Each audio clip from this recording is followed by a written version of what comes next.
Alors quelles sont les revendications que vous avez aujourd'hui à Leroy, ici, au IDEC?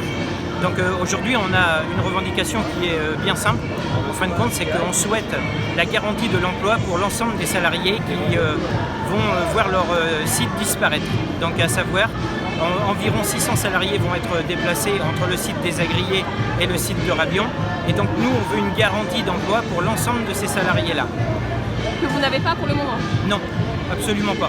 La direction se contente de nous dire qu'il y a des intérimaires, qu'il y aura un poste pour tout le monde, mais on sait pertinemment qu'il n'y aura pas un poste pour tout le monde. On n'aura pas forcément deux RH sur le même site, on n'aura bien évidemment pas deux chefs pour la même équipe, on aura plusieurs postes qui vont être avec des doublons, et donc ces gens-là, on ne sait pas ce qui va devenir d'eux. D'accord. D'autant que du coup, tout le monde n'a pas encore été vu alors que la fermeture approche, c'est ça? Oui. L'engagement de la direction, c'était que fin septembre, la totalité des salariés qui vont être déplacés connaissent l'affectation sur laquelle ils vont être mis.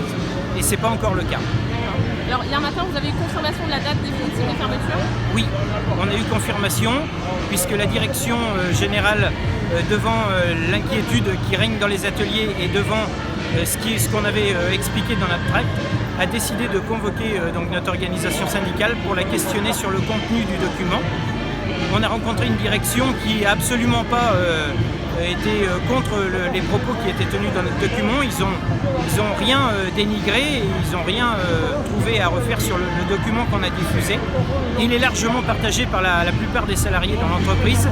Malheureusement, ils ne sont pas venus aujourd'hui parce que la plupart des salariés ont très peur pour leur avenir. Du coup, quelle est cette date de fermeture? La date de fermeture, ce sera mars 2021. Elle a été répétée hier matin encore par M. Blénaud, qui est le responsable du projet Fano. D'accord. Et parallèlement à ça, vous en quittez aussi pour la dégradation des comptes de l'entreprise et de l'activité? Les comptes de l'entreprise, ils se sont dégradés encore cette année, en passant de moins 32 à moins 40 millions cette année.